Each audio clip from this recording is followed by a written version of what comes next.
50 free, so I think the last thing is 3 breaths or less, or maybe like 4 breaths or less. Sound good? Yeah. Nobody wants a wild card, okay? It doesn't make any sense. We don't want a maniac in our group, but there's no benefit to it.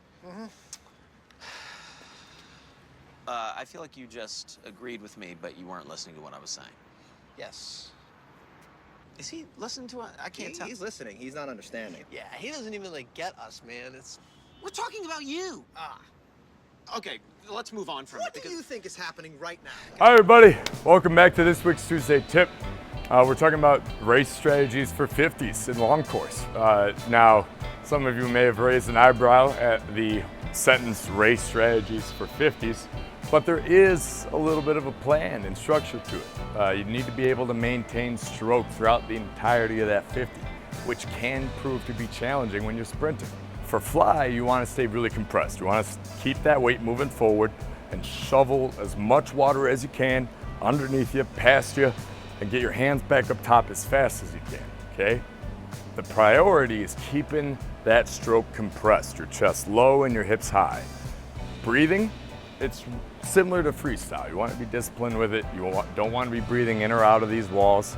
Like the first 10 and the last 10 yards or meters, you don't want to be breathing. And as long as your hips are high and you're cranking out that stroke, I personally think that's the best race in swimming. For backstroke, I don't know how you sprint a 50 backstroke. I imagine you spin your arms really fast. I've never done that once in my life. But really, whoever's winning after the underwater portion in the 50 backstroke is going to have a really good chance of winning the race, right? So getting really good at getting to 15 meters before anybody else with a really powerful underwater dolphin kick is going to be huge. And then breaking out in a manner where we're not coming up to the surface and then farther up, but breaking through the water and getting right into your most powerful, tallest backstroke is going to be really beneficial for you, okay? So nail that breakout, and the rest is probably going to carry on really nicely from there, okay? And then work on timing that backstroke finish, okay? You're allowed to fully submerge, but make sure you don't go underwater and then realize that you're still, 2 or 3 seconds from getting to the wall. Forward breaststroke, even though you were sprinting breaststroke, you always want to get into that good body line. The moment you finish that breaststroke kick, that's when you start the next stroke, okay? You don't want to rush that stroke and be impatient. If you're starting that catch while you're finishing that kick, this is a lot of resistance you got to fight through. Instead, cut through the water, finish that kick, and the minute you do, start that next stroke. Okay, and then freestyle. This one's our real this is where the rubber meets the road. How do you really properly race a 50-meter freestyle? The name of the game is mostly going to be about breathing. When we talk about a 50 freestyle, I like to divide the pool into little subsets of where you're going to take each breath. Now, if you're really, really, really good at swimming, you might be able to do it in 0 breaths. That's what you see some of the absolute best in the world doing.